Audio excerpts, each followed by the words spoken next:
আসসালামু আলাইকুম সম্মানিত দর্শক, আশা করি সবাই ভালো আছেন। দেশে এবং প্রবাসে যে যেখান থেকে দেখছেন সকলের সুস্বাস্থ্য কামনা করে আজকের পর্বটি শুরু করছি।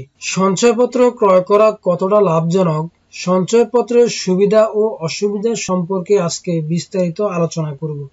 এতদিন বলা হতো ব্যাংক আমানতকারীদের যে লাভ দেয় তার থেকে অনেক বেশি লাভ সঞ্চয়পত্রে দেওয়া হয়ে থাকে। তাই বিনিয়োগকারীরা উচ্চ লাভের আশায় সঞ্চয়পত্র ক্রয় করছেন। আর যেহেতু লাভের হার বেশি, তাই প্রতি বছরই বাজেটের একটি বিশাল অংশ লাভের পেছনে ব্যয় হয়ে যায় সরকারের। ব্যাংকের নাজুক অবস্থার কারণে সঞ্চয়কারীদের ব্যাংকের উপর থেকে আস্থা অনেকাংশে কমে গেছে। ব্যাংকে এফডিআর বা ডিপোজিট করলে লভ্যাংশ সঞ্চয়পত্রের তুলনায় কম দেয়, তাই মানুষ ব্যাংকে এফডিআর করছে না। সঞ্চয়পত্রের পাশাপাশি আরেকটি বিনিয়োগের খাত হলো দেশের শেয়ার বাজার। শেয়ার বাজার সবচেয়ে নাজুক অবস্থার মধ্যে রয়েছে। শেয়ার বাজার কবে ঘুরে দাঁড়াবে তা কেউ বলতে পারছে না, অতএব সেখানেও বিনিয়োগকারীদের কোনো ভরসা নেই। এত সব নেতিবাচক অবস্থার মধ্যে এখন পর্যন্ত সঞ্চয়পত্রই সবচেয়ে উপযুক্ত বলে মনে হচ্ছে। সঞ্চয়পত্রে তুলনামূলক লাভের হার বেশি, বিনিয়োগ ও লাভ উভয় নিরাপদ। আর যারা আয়কর প্রদান করেন তারা সঞ্চয়পত্রে বিনিয়োগ করলে তার উপর একটি নির্দিষ্ট হারে কর রেয়াত সুবিধা পেয়ে থাকেন। এত সুবিধা থাকার পরও সঞ্চয়পত্র বিক্রি কেন কমলো? এর উত্তরে কয়েকটি কারণের কথা বলা হচ্ছে। যেমন টিআইএন বাধ্যতামূলক করা, 5 লক্ষ টাকার উপরে সঞ্চয়পত্র কিনতে হলে অবশ্যই আয়কর রিটার্নের প্রমাণপত্র দাখিল করা, অনলাইনে বিক্রি শুরু করা ইত্যাদি।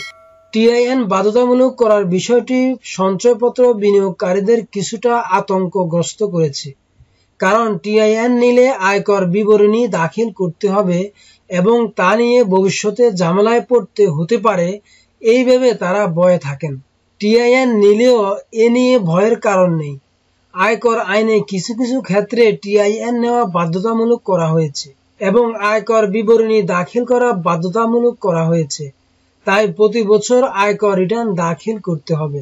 আয়কর রিটার্ন দাখিল করলে যে কর দিতে হবে তা কিন্তু নয়। আমাদের দেশে অনেকেই জানেন না আয়কর রিটার্ন কি।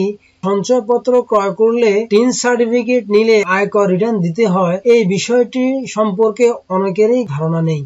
যারা সঞ্চয়পত্র ক্রয় করবেন নিম্ন মধ্যবিত্ত বা মধ্যবিত্ত শ্রেণীর মানুষ, তারা আয়কর রিটার্নকে ভয় পাচ্ছেন। এই সংক্রান্ত বিষয়ে অনেক ধরনের ঝামেলা রয়েছে। যেমন আয়কর রিটার্ন কিভাবে সাবমিট করবেন, কার মাধ্যমে আয়কর রিটার্নের ফর্ম ফিল আপ করবেন, তাই অনেকেই এই আয়কর রিটার্নকে ঝামেলা মনে করছেন। সঞ্চয়পত্র কিনতে গিয়ে যারা টিআইএন নেবেন তাদের যদি করযোগ্য আয় না থাকে তাহলে তাদের ভয়ের কিছুই নেই। তাকে আয়কর বিবরণী দাখিল করতে হলেও কোনো কর দিতে হবে না। তবে সঞ্চয়পত্রের লাভের উপর উৎসে আয়কর কর্তনের হার 5% থেকে বেড়ে 10% করা হয়েছে। এতে বিনিয়োগকারীরা ক্ষতিগ্রস্ত হয়েছেন। তবে ব্যাংকগুলোর স্থায়ী আমানতের সুদের উপরেও কিন্তু উৎসে করার হার 10% এবং এ হার যাদের টিআইএন নেই তাদের ক্ষেত্রে 15%। সঞ্চয়পত্রের সুদের উপর যে কর কর্তন করা হয় তার একটি বড় সুবিধা হলো তা চূড়ান্ত করদায় হিসেবে গণ্য হয়। অর্থাৎ উৎসে যা কর্তন করা হয়েছে সেটাই হচ্ছে চূড়ান্ত করদায়। বছর শেষে আয় যাই হোক না কেন আর আপনাকে কর দিতে হবে না। বিপরীতে যাদের আয় করযোগ্য সীমার নিচে তারা ক্ষতিগ্রস্ত হবেন। সঞ্চয়পত্রের লভ্যাংশ থেকে উৎসে যে কর কর্তন করা হয়েছে তা আর ফেরত দেওয়া হবে না এবং পরের বছর যদি করযোগ্য আয় থাকলেও তাহলে তার সঙ্গেও সমন্বয় করা যাবে না।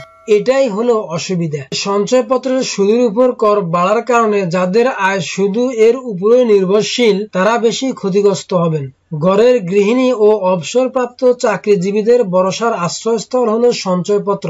একজন গৃহিণী যদি মাসে 10,000 টাকা লাভ পান তাহলে এখন ব্যাংকে 1,000 টাকা কেটে তাকে 9,000 টাকা তার ব্যাংক অ্যাকাউন্টে ট্রান্সফার করবে।